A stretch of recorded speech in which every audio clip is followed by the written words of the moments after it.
ప్రభువైన యేసుక్రీస్తు నామములో మీకు అందరికీ ప్రేమపూర్వకమైన వందనాలు తెలియజేస్తున్నాం. ఈరోజు మన పాఠమునకు సహాయకరంగా గత కొన్ని మాసాల నుంచి మనము ప్రకటన గ్రంథ ధ్యానాల్లో ఉన్నాం. పాత్రల గురించి మనం వింటున్నాము. ఈరోజు రెండవ పాత్రను గురించి మనము వింటున్నాము.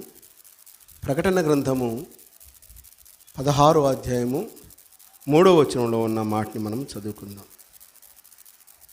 రెండవ దూత తన పాత్రను సముద్రములో కుమ్మరింపగా సముద్రము పీనుగ రక్తము వంటిదాయను. అందువలన సముద్రములో ఉన్న జీవజంతువులన్నీ సచ్చెను. రెండవ దూత తన పాత్రను కుమ్మరించటము జరుగుతుంది. ఈ దూత తన పాత్రను సముద్రము మీద కుమ్మరించినట్లుగా మనం చూస్తున్నాం. సముద్రము మనకి ఇదివరకు గతంలో బోరల విషయాల్లో కూడా మనం విన్నాం. 3వ వంతు చేపలు చనిపోయినాయి అని, 3వ భాగం కాలిపోయిందని మనం విన్నాం. సముద్రము భూమి కంటే 3 రెట్లు ఎక్కువ ఉంటుందని కూడా మనం విన్నాం. ఇప్పుడు రెండవ దూత పాత్రను కుమ్మరిస్తుంది సముద్రం మీద. పాత్రలు ఏమిటో మొదటి ప్రసంగంలో విన్నాం. ఆ పాత్రలో మనమే. ఆ పాత్రలో ఏమేమి కలపబడ్డాయి కూడా విన్నాం. బలిపీఠం మీద నిప్పులు కలిపాడు. పరిశుద్ధుల ప్రార్థనలు అందులో ఉన్నాయి. దేవుని ప్రచండమైన ఉగ్రత కలిపి దూతల చేతిలో నుంచి ఆ పాత్రలు 7 పాత్రలు 7 దూతలు ఒక్కొక్క పాత్ర ఈ సృష్టిపై కుమ్మరిస్తున్నట్లుగా మనము చదువుకున్నాం. వరుసగా 4 పాత్రలు ఈ సృష్టి మీద పడుతున్నాయి. మొదటి పాత్ర భూమి మీద వేశాడు. రెండవ పాత్ర సముద్రం మీద పడింది. సముద్రం మీద కుమ్మరించినట్లుగా మనం చూస్తున్నాం. సముద్రం మీద కుమ్మరిస్తే సముద్రం ఏం జరిగిందంటే, సముద్రములో జీవరాశులు అన్నీ చనిపోయాయి.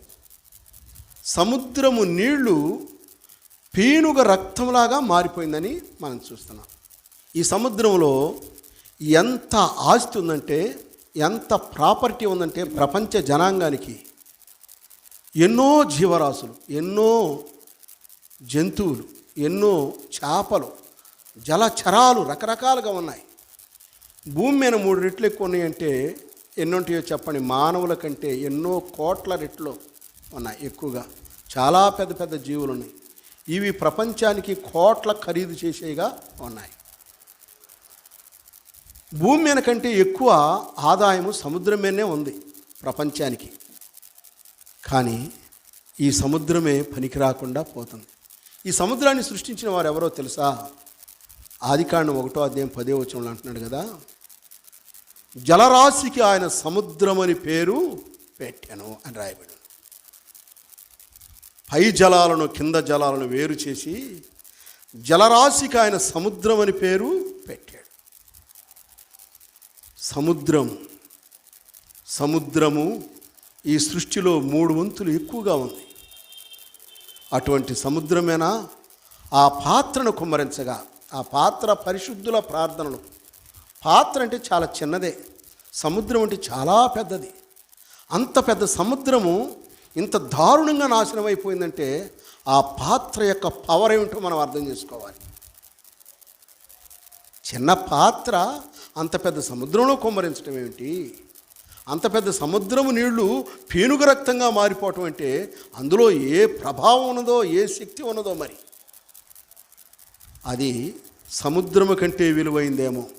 ఆ పాత్రలో ఉన్న ఆ ద్రవము అదేమిటో మరి. ప్రచండ కోపము, దేవుని ఉగ్రత పాత్ర, పరిశుద్ధుల ప్రార్థన, బలి పశువును దహించిన కట్టెల నిప్పులు ఉన్నాయి. అలాగైతే సముద్రం దేని గురించి పోల్చబడిందో యెషయా గ్రంథము 57వ అధ్యాయము 20వ వచనంలో ఒక మాట చదువుదాం. భక్తిహీనులు కదులుచున్న సముద్రము వంటి వారు, అది నిమ్మళింపనేరదు, దాని జలము బురదను మైలను పైకి వేయును. భక్తిహీనులండి ఈ లోకానికి గుర్తు. సముద్రం అంటే ఏంటి? ఈ లోకంలో భక్తి లేని వారికి, దేవుడంటే లేని వారికి, దేవుడంటే భయం లేని వారికి, దేవుని నమ్మని వారిని భక్తిహీనులు అంటారు. ఈ సముద్రము కదులుచున్న భక్తిహీనులకు సాదృశ్యం. సముద్ర తరంగాలు కదులుతున్నాయి. ఈ ప్రపంచంలో భక్తిహీనులు కూడా ఉన్నారు, ఎంతోమంది నమ్మనవారు. వారికి గుర్తుగా ఉందంట ఈ సముద్రం. అయితే వాళ్ళు ఏం చేస్తారంటే బురదను మైలను పైకి తెస్తున్నారంట. బురద మైల అంటే ఏమిటో మనకు తెలుసు కదా. అపవిత్రమైన పాపమునకు సాదృశ్యం. బురద మైల పైకి తెస్తున్నారు. ప్రపంచాన్ని బురద చేస్తున్నారు, ప్రపంచాన్ని మలినపరుస్తున్నారు. సముద్రము బురదయు మైలయు పైకి తెస్తుంది. భక్తిహీనులు ప్రపంచంలో అట్లా మిళితం చేసి పాపం చేస్తున్నారు. కాబట్టి ఈ సముద్రం మీద దేవుని ప్రచండమైన కోపము కుమ్మరించబడుతుంది. యెషయా గ్రంథంలో 48:22 ఏం రాయబడిందంటే, దుష్టులకు నెమ్మది ఉన్నదని యెహోవా సెలవిచ్చుచున్నాడు. దుష్టులకి అలా ఏముండదంట, నెమ్మదే ఉండదు. చాలా ఆస్తులు ఉంటాయి, చాలా అందం ఉంటుంది, చాలా చదువులు ఉంటాయి, చాలా పలుకుబడులు ఉంటాయి, అన్ని ప్రాపర్టీలు బాగానే ఉంటాయి. కానీ వాళ్ళకు ఒకటి లేదు, అదేంటంటే నెమ్మది లేదు. రాయబడి ఉన్న మాట అది. దుష్టులకు నెమ్మది ఉండదని యెహోవా సెలవిచ్చుచున్నాడు. వారు నెమ్మదిగా ఉండలేరండి. నెమ్మది లేని జనంగా మనం చూస్తున్నాం. ఆదికాండం 1:21 దేవుడు జలములలో వాటి జాతి ప్రకారము జలములు సృష్టించిన మహామత్స్యములను, జీవము గల చెలించు వాటిని దాని జాతి ప్రకారము రెక్కల గల ప్రతి పక్షిని సృజించాను. ఇది మంచిదని దేవుడు సూచన. అంటే ఈ సముద్రాన్ని పుట్టించింది ఆయనే. ఇందాక చెప్పాను కదా, జలరాశికి ఆయన సముద్రం అని పేరు పెట్టాడని. సృష్టించింది ఆయనే. ఇందులో మకరములను, మత్స్యములను, రకరకాలైన జీవజాతులను, ప్రాణాత్మ కలిగిన జంతువులను సృష్టించిన కూడా ఆయనే. దేవుడు చెప్పాడు సముద్రానికి, సముద్రములోని జీవరాశులు సముద్రము పుట్టించునుగాక అన్నాడు. సముద్రమే పుట్టించింది. ఎన్ని కోట్ల జీవరాశులు ఉన్నాయో తెలుసండి. ఈ చేపలు, సముద్రములో చేపలన్నీ, ఆ మత్స్యములు, రకరకాల జాతులన్నీ చనిపోయాయని మనం వింటున్నాం కదా. ఇవి ఒక రకంగా మనుషులకే సాదృశ్యమేనండి, ఈ జలములన్నా సముద్రాలన్నా. ఎందుకు, ఎలాగంటే యెహెజ్కేలు గ్రంథంలో గడప కింద నుంచి వచ్చిన, దేవాలయపు గడప కింద నుంచి వచ్చిన నీళ్లు మహానది అయింది. దానికి ఇరుప్రక్కల జీవవృక్షాలున్నాయి. ఆ మహానది మీద వలలు, గాలములు వేసి చేపలు పడుతున్నారు. రకరకాల జాతులు వారు ఉన్నారని రాయబడి ఉంది, రకరకాల చేపలు ఉన్నాయని రాయబడి ఉంది. సరే, ఇవన్నీ ఎందుకు మనకు అర్థం కావడానికి ఒక మాట. మన ప్రభువైన యేసుక్రీస్తు వారు ఈ లోకంలో ఉన్నప్పుడు ఆయన శిష్యులను పిలిచేటప్పుడు చేపలు పట్టేవాళ్ళని, మిమ్మల్ని మనుష్యులను పట్టు జాలరులుగా చేస్తానన్నాడు. అవునండి, చేపలకు సాదృశ్యంగా పోల్చాడు. చేపలను పట్టి మంచి వాటిని గంపలో వేస్తారు. మంచివి కాకపోతే మరలా బయట పారవేయబట్టం జరుగుతుంది. మంచి వాటిని గంపలో. అలాగైతే ఈ లోకమనే సముద్రములో ఉన్న నీవు దేవుని చేత పట్టబడ్డావా, గంపలోకి చేర్చబడ్డావా? అలాగైతే చేర్చకపోతే, ప్రభువుని నమ్మకపోతే, లోకములోనే ఉంటే, కదులుతున్న భక్తిహీనులకు సాదృశ్యంగా ఉంచబడిన సముద్రంలోనే ఉండి నీ ఇష్టానుసారంగా జీవిస్తే దేవుని ప్రచండమైన ఉగ్రత నీ మీద కుమ్మరింపబడబోతుంది. ఆ దినాలు ఇంకా సంభవింపలేదు, ఆ దినాలు ఇంకా ప్రారంభం కాలేదు. కాకమునిపే దేవుడు మనకి హెచ్చరిక చేస్తున్నాడు ఈ విషయాలని. సముద్రం మీద కుమ్మరింపగా అవి పీనుగా రక్తముగా మారిపోయినాయి చూస్తున్నామండి. మరి ఇంతగా సృష్టించిన దేవుడు మన ప్రభువైన యేసుక్రీస్తు అని మనం ఏమనుకుంటామంటే, ఆయన సాత్వికుడు, ప్రేమామయుడు, ఆయన కొట్టేవాడు కాదు, శిక్షించేవాడు కాదు, మన కోసం చనిపోయినవాడు. ఆయన ప్రాణం పెట్టడమే తెలుసు కానీ ఈ లోకాన్ని ఏం చేయలేడు. కన్నా భయమేమీ లేదు, లోకము నెమ్మదిగా ఉంది. ఈ ప్రపంచాన్ని, ఈ సృష్టిని ఎవరేం చేయలేరనుకుంటున్నారు. అయితే దేవాతి దేవుడి శక్తి ఇంకొకటి చూపిస్తున్నాడు చూడండి. నహూము గ్రంథము 2:1 లయకర్త నీ మీదకి వచ్చుచున్నాడు, నీ దుర్గమును కావలి కాయుము, మార్గములో కావలి ఉండుము, నడుము బిగించుకొని బహుబలముగా ఎదిరించుము. లయకర్త, లయకర్త అంటే అర్థం ఏంటి? మొత్తం విచ్ఛిన్నం చేయగలిగిన వాడు. బిల్డింగు కట్టేవాడు ఆయనే, దాన్ని పడగొట్టువాడు ఆయనే. జనం అనుకుంటున్నారు ఆయన ప్రేమామయుడే కానీ శిక్షించేవాడు కాదనుకుంటున్నారు. ఆది కాండములో ఒకసారి హెచ్చరించినప్పుడు 6వ అధ్యాయంలో మనకి జల ప్రళయము ద్వారా ప్రపంచం మొత్తాన్ని లయం చేసినవాడు. అదే ఈ సృష్టిని ఇప్పుడు నీటితోటి కాదు కానీ అగ్ని చేత లయం చేయడానికి ఆయన ఎదురు చూస్తూ ఉన్నాడు. లయకర్త నీ మీదకి వస్తున్నాడు. ఈ సృష్టిని నాశనం చేసేవాడు, ఈ సృష్టిని సృష్టించినవాడు, ఈ సృష్టిని నాశనం చేసేవాడు రాబోతున్నాడు. ఆయన ఏమి చేయడలే, ఆయనకేం చేత కాదులే, ఆయనకు పుట్టించడమే చేతగా నాశనం చేయడం చేత కాదనుకుంటున్నారేమో. అదిగో ఇప్పుడు ఛాలెంజ్ చేస్తున్నాడు, కాచుకోండి. ఓ నమ్మని వారులారా, దేవుణ్ణి ఎరగని వారులారా, దేవుని నమ్మకుండా ఉన్న అమాయకంగా ఉన్న వారిని నాశన కోపంలో పాపంలో నడిపిస్తూ నిత్య నరకానికి తీసుకుని వెళుతున్న ఆ నమ్మని జాతి, ఆ సైతాను సంబంధమైన జనములారా, మీకు ఒక ఛాలెంజ్. అదేంటంటే మార్గములో కావలి ఉండండి, ఆయన రాబోతున్నాడు. మీ నడుము బిగించుకోండి, బహుబలముగా ఎదిరించండి, మీకు శాత ఇద్దాము. ఆయన లయము చేయబోతుంటే ఎదుర్కోగలరేమో ఈ ప్రపంచాన్ని.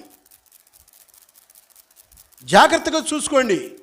మీకు చేతనైతే చెప్పే చేయబోతున్నా. నేనేం చేయబోతున్నాను ఈ ప్రపంచాన్ని చెప్పి చేస్తున్నా. ఎవరైనా రక్షించుకోగలిగిన వాడు ఉంటే రక్షించుకోండి. లయకర్తను నేనైతే మీరేం చేయగలరండి? సృష్టికర్తే సృష్టిని నాశనం చేస్తుంటే ప్రపంచంలో ఎవరైనా ఏమైనా చేయగలరా? ఎవరంటే చెప్పండి. ఎవరు ఏమీ చేయలేదు.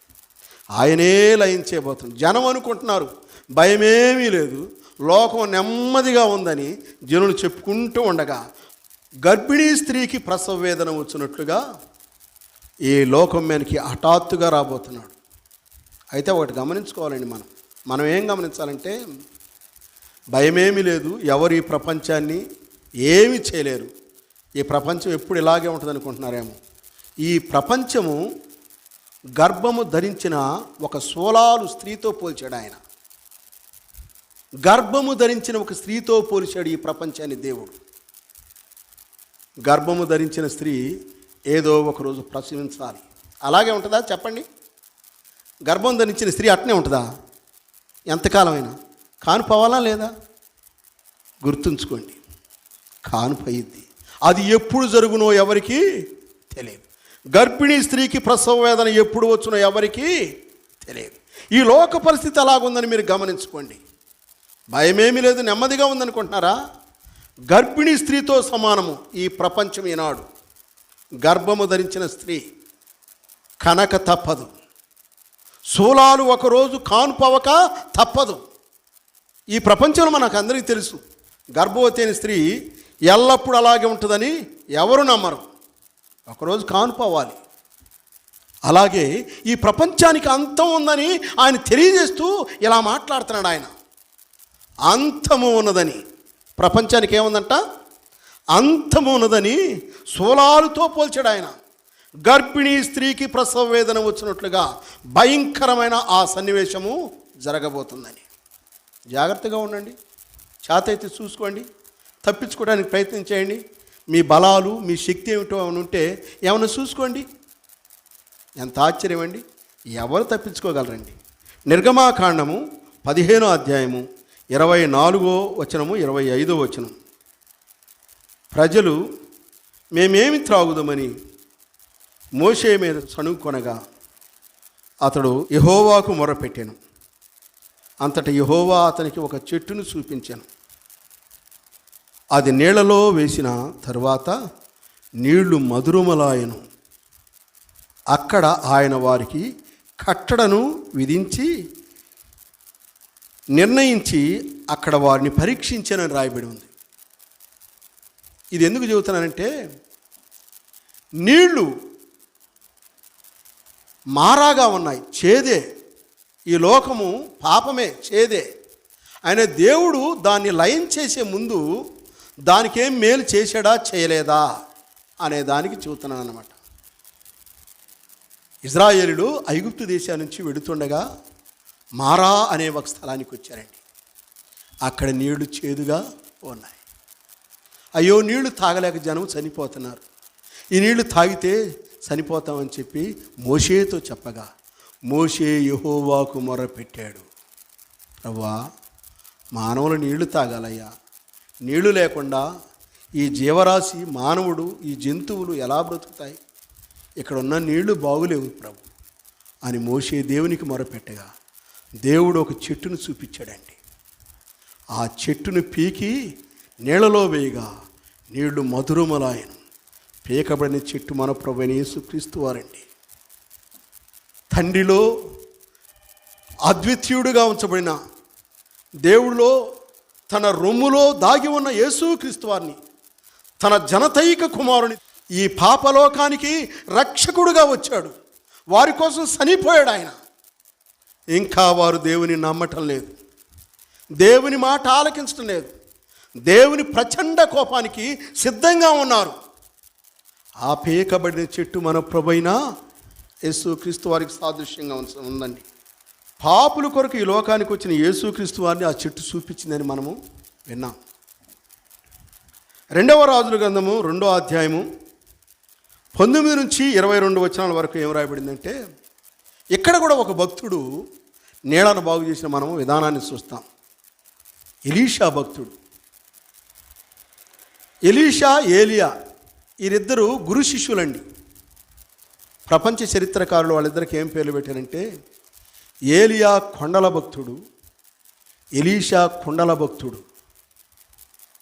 అంటే ఎలీషా కుండల మీద ప్రయోగం చేశాడు, ఏలియా కొండల మీద ప్రయోగం చేశాడు అని పేరు వాళ్ళకి. ఈ ఎలీషా భక్తుని కాలంలో ఎరికో పట్టణానికి వచ్చినప్పుడు ఎరికో వారు అంటున్నాడు కదా, అయ్యా, ఈ పట్టణం ఉన్న ప్రదేశం ఎంత రమ్యంగా ఉందో తెలుసా, బాగుంది, కానీ నీళ్లు మంచివి కానందువలన మనుషులు చనిపోతున్నారని చెప్పినప్పుడు ఎలీషా అన్నాడు, కొత్త కుండలో ఉప్పు వేసి నా యొద్దకు తీసుకుని రండి అన్నాడు. ఆ ఉప్పు వేసుకొని తీసుకుని రాగా ఓట దగ్గర వేసాడు వాటిని. వీటిని నేను బాగు చేసి ఉన్నాను గనక దీనివలన ఇక మరణమే ఉండదని చెప్పాడండి. అంటే చూడండి, పాపాత్ములైన మానవుల కోసము మనుషులు ప్రార్థనలు చేశారు. ప్రభువారు తన జనతైక కుమారుని, తన రొమ్ములో ఉన్నవాడిని తీసి లోకమునకు విసిరివేశాడు వారి ఇష్టానుసారంగా చేసుకోవటానికి. ఇంత గొప్ప కార్యం ఈ ప్రపంచానికి జరుగుతుంది. ఇంతగా ఎనకపోయినా ఇంకా ఊరుకుంటాడా దేవుడు?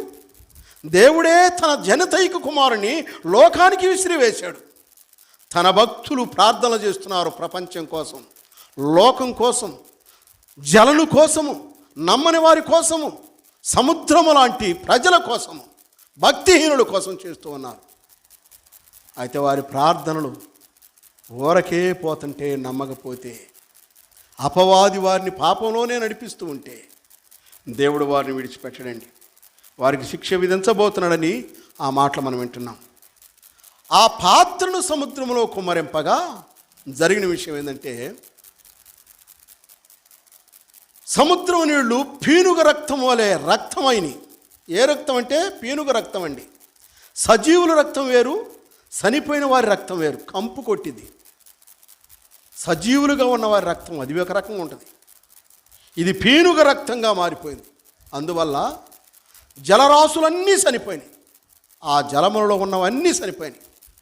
ఇప్పుడు ప్రపంచంలో ఉన్న నామకార్థ క్రైస్తవులు కానీ, నమ్మని వారు కానీ అందరిని చనిపోయాయి. ఈ చనిపోవడానికి కారణము దేవుని ఉగ్రత అనుకుంటున్నాం.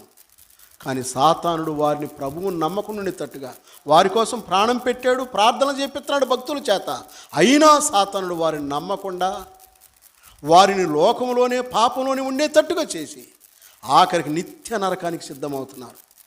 దేవుడు చూచి చూచి వారి మీద ఉగ్రతను కుమ్మరించగా అందరూ చనిపోతారండి, అందరూ చనిపోతారని రాయబడింది. పీనుగ రక్తముగా మార్చబడిందని మనం చూస్తున్నాం. మత్తయి సువార్త 24వ అధ్యాయం 28వ వచనంలో పీనుగ ఎక్కడ ఉండునో అక్కడ గద్దలు పోగవును. జాగ్రత్తగా మనం గమనించాలండి. పీనుగ ఎక్కడుండునో అక్కడ గద్దలు పోగవు. గద్ద అంటే అపవిత్రమైన పక్షి అండి. ఇది మనకి ద్వితీయోపదేశకాండం 14వ అధ్యాయము 11 నుంచి 20 వచనాల వరకు ఉంది. అపవిత్రమైన జీవులు ఏమిటేంటియో అక్కడ రాసి పెట్టాడు. ప్రతి గద్ద తెల్ల గద్ద అనే గద్దల్లో చాలా రకాలు ఉన్నాయి. ప్రతి గద్ద అపవిత్రమైన పక్షి. అలాగైతే సాతానుకు సాదృశ్యంగా ఉంది. వాటిని మనం తినకూడదని చెప్పాడు. పావురం పరిశుద్ధతకు గుర్తు. ఇది మన ప్రభువైన యేసుక్రీస్తు వారికి సాదృశ్యం అండి. దేవుడు పావురాన్ని ఎన్నుకుంటే సాతానుడు గద్దను ఎన్నుకున్నాడు. నాది గద్ద అని. దేవుడు ఏ రూపం దాల్చాలనుకుంటాడో సాతానుడు కూడా అదే రూపం దాలుస్తున్నాడు. కాబట్టి అపవాది సాతానుడు అన్నమాట. అయితే ఇప్పుడు మనం మత్తయి సువార్తలో చదువుకున్న మాట ఏంటంటే, పీనుగ ఎక్కడున్ననో గద్దలు అక్కడకు పోగవును. పీనుగ, లోకమంతా జనం చనిపోయారు, అందరూ శవాలయ్యారు ప్రాణం లేకుండా. ఇప్పుడు వాళ్ళ కాడికి ఎవరు రావాలి? వాళ్ళు గురువు, వాళ్ళ అపవాది. దేవుడు చెప్పాడు కదా యేసుక్రీస్తు వారు, మీరు మీ తండ్రి అయిన అపవాది సంబంధులు కదా. ఎవరండి? ఎవరు సంబంధులు? దేవుడు నమ్మిన వాళ్ళందరూ మీరు మీ తండ్రి అయిన అపవాది సంబంధులు. వాడు మొదటి నుంచి మోసగాడు, నరహంతకుడు, దొంగతనం చేయడానికి వస్తాడు, నరహత్య చేయడానికి వస్తాడని యోహాను సువార్త 10వ అధ్యాయంలో మనం చూస్తాం ఆ మాటలు. వాడు ఆ విధంగా వచ్చి వాళ్ళందరినీ చంపిన తర్వాత ఇప్పుడు వాడు కూడా వచ్చాడు, మొత్తం చనిపోయారా లేదా అని చూసుకోవటానికి. సరే, వాడు విర్రవీగి జనమందరిని చంపించిన, దేవుని ఉగ్రత వారి మీద పడితట్టుగా చేసిన వాడు నమ్మకపోయినా దేవుడు ఏం చేస్తాడో తెలుసా? అపవాదికి వాని దూతలకును సిద్ధం చేసిన నిత్యాగ్నికి వాడు కూడా వెళ్ళాలి. ఇప్పుడు వీళ్ళందరూ చనిపోయారు కదా, దేవుడు నమ్ముకోకుండా నరకానికి వెళ్ళాలి కదా. వాళ్ళు పోయిన తర్వాత వాళ్ళని పంపించడానికి నువ్వు కారకుడు అయ్యావుగా. అపవాది సాతానుడు, నువ్వేమైనా ప్రశాంతంగా పరలోకంలో ఉంటావు అనుకుంటున్నావా? నువ్వు కూడా నరకానికి బా అంటాడు. ప్రకటన గ్రంథము 20వ అధ్యాయం 1-2 వచనాలు చూడండి. మరియు పెద్ద సంఖ్యలను చేత పట్టుకుని అగాధం యొక్క పాతాళపు చెవిగల ఒక దేవదూత పరలోకము నుండి దిగివచ్చుట చూచితిని. అతడు ఆది సర్పమును, అనగా అపవాదియు సాతాను అను ఆ ఘట సర్పమును పట్టుకొని 1000 సంవత్సరములు వారిని బంధించి అగాధములో పడవేసి, 1000 సంవత్సరములు వాడిని బంధించి అగాధములో ఒక దూత వచ్చి పట్టుకొని వాడిని 1000 సంవత్సరాలు. ఒకటే కాదు, అందుకనే గద్దలోని బహువచనంలో రాయబడి ఉంది. ఘట సర్పము, సాతాను అని వాడి పేర్లు, అపవాది అని. వాడు తక్కువ తిన్న సాతానుడు. దేవుడు త్రియేక దేవుడు అని ఆయన పేర్లు. తండ్రి, కుమార, పరిశుద్ధాత్మని త్రియేక దేవుడైతే ఈడు కూడా త్రియేక దేవుడని పేరు పెట్టుకున్నాడు. అపవాది, ఆది సర్పము, సాతాను, ఘట సర్పం అనే పేర్లు. వీడికి కూడా 3 పేర్లు ఉన్నాయి.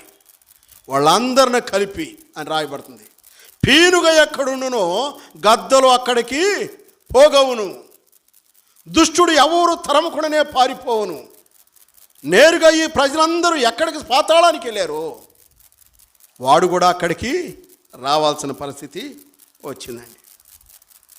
ప్రియులారా, ఈ మాటలు మనం గమనించినప్పుడు అపవాది నీ మీదకి వస్తున్నాడు, నిన్ను గద్దిస్తున్నాడేమో, ఒకవేళ నిన్ను నమ్మకుండా చేస్తున్నాడేమో, ఈ లోకం బాగుందనిపిస్తున్నాడేమో, నీ అక్కర్లన్నీ తీరుతున్నాయి అని చెబుతున్నాడేమో, దేవుని మాటలంటే ఇష్టం లేకుండా చేస్తున్నాడేమో. అయితే వాడు పడతాడు, నీవు పడతావు సుమా. జాగ్రత్తగా ఉండాలి. అపవాది లోకంలో ఉన్నాడు, వాడికి ఇంకా సమయం ఉంది, వాడు పని చేస్తూ ఉన్నాడు. నమ్మని వారందరూ సముద్రంలో ఉన్నట్లుగా, సముద్రంలో జలచరాలు ఉన్నట్లుగా పట్టబడుతున్నారు, వలలేస్తున్నారు, గాలాలేస్తున్నారు, అనేకులు పట్టుకుంటున్నారు. నేను మనుషులను పట్టు జాలర్లుగా చేస్తానని శిష్యులకు చెప్పాడు. ప్రపంచంలో దైవ సేవకులు ప్రార్థన చేస్తున్నారు, పట్టుకుంటున్నారు. సముద్రాలలో ఉన్న నానా జాతులు ప్రజలైన చేపలుగా ఉన్న వారిని చిక్కుతున్నారు. కొందరు చిక్కటం లేదు. అయితే వారికి శిక్ష విధించబడుతుందండి. ఆ శిక్షలో నీవు ఉంటావా? అది తీక్షణమైనదండి, అది భయంకరమైనది, వాసన కంపు కొడుతుంది, ఆక్సిజన్ దొరకదు. ప్రాణపాయాలతో ఉండగా సృష్టి యావత్తు పీనుగ రక్తముతో కంపు కొట్టిపోతుండగా నీవు బ్రతకలేవు సుమా. ఎత్తబడే సంఘంలో ఉండకపోతే ఖచ్చితంగా ఇందులో ఉంటావు. దేవుని సంఘం ఎత్తబడుతుంది. ఎత్తబడే సంఘములో నీవు ప్రభు వాక్య ప్రకారంగా జీవిస్తూ ప్రభు ఇష్టానుసారంగా జీవిస్తావా? అలాగైతే ఆయన వచ్చి ఆయన సంఘమును ఎత్తుకొని పోబోతున్నాడు. ఎందుకంటే ఈ భయంకరమైన శ్రమలలో నా బిడ్డలు ఉండకూడదని. ఈ శ్రమలలో ఉండకుండా తన సంఘాన్ని ఎత్తుకొని పోవటానికి వస్తున్నాడు. ఆ ఎత్తబడే సంఘంలో నీవు ఉంటావా? ఎంత అదృష్టం అండి. ఒకవేళ నీవు ఉండకపోతే నీ దురదృష్టానికి నీవే కారకుడు అవుతావు. అది తప్పించుకోవాలని ప్రేమపూర్వకంగా నీ మనవి చేస్తూ దేవుడి మాటలు మన కోసం దీవించినట్లుగా ప్రార్థన చేసుకుందాం. మహాపరిశుద్ధుడు అయిన మా ప్రియ పరలోకపు తండ్రి, మీ మితిలేని ప్రేమకు స్తోత్రాలు, వందనాలు చెల్లిస్తున్నాం. మీ దయచేత కృపచేత నా ప్రభా ఈ మాటలను మీరు దీవించి ఆశీర్వదించమని. ఇదిగో నాయనా తండ్రి, ప్రకటన గ్రంథంలో ఉంచబడిన 2వ పాత్రను సముద్రంలో కుమ్మరించబడినప్పుడు జరుగుతున్న సంభవాలను మేము చూస్తున్నాం తండ్రి. నా ప్రభానైనా తండ్రి, పీనుగ ఎక్కడున్ననో గద్దలు అక్కడికి వచ్చును. పీనుగు వద్ద గద్దలు. ప్రభా, ఎంత ఆశ్చర్యం తండ్రి. మేము పీనుగులాగున్నామా, సజీవులమా? మేము చనిపోయిన వారమా, సజీవులమా అని తెలుసుకునే గడియ ఇదేనని మేము విన్నాం తండ్రి. మమ్మల్ని మేము భద్రపరుచుకొని ఎత్తబడే సంఘంలో ఉండేవారికి ఉండటానికి సాయం చేయండి నాయనా. కూడి వచ్చిన బిడ్డలు ఎన్నో అక్కర్లు కలిగి ఉన్నారు, ఎన్నో బాధల్లో ఉన్నారు, ఎన్నో సమస్యలు ఉన్నారు. ఆర్థిక సమస్యలు, విద్యా సమస్య, అనారోగ్య సమస్య తండ్రి, కుటుంబాల్లో నెమ్మది లేని సమస్య నాయన, ఎన్నో బాధలు ఉన్నాయి తండ్రి. అన్నిటి నుంచి కాపాడండి, వారి అవసరతలు తీర్చండి. ఏమైనా ఆశ పెట్టుకుని ఉన్న మీ బిడ్డలను ఆదరించమని ఈ బలమైన హస్తాలకు అప్పగించుకుంటూ మా ప్రభువైన యేసుక్రీస్తు నామములో ప్రార్థన చేసి అడిగి వేడుకుంటున్నాం తండ్రి. ఆమేన్. అందరికీ వందనాలు తెలియజేస్తున్నాను.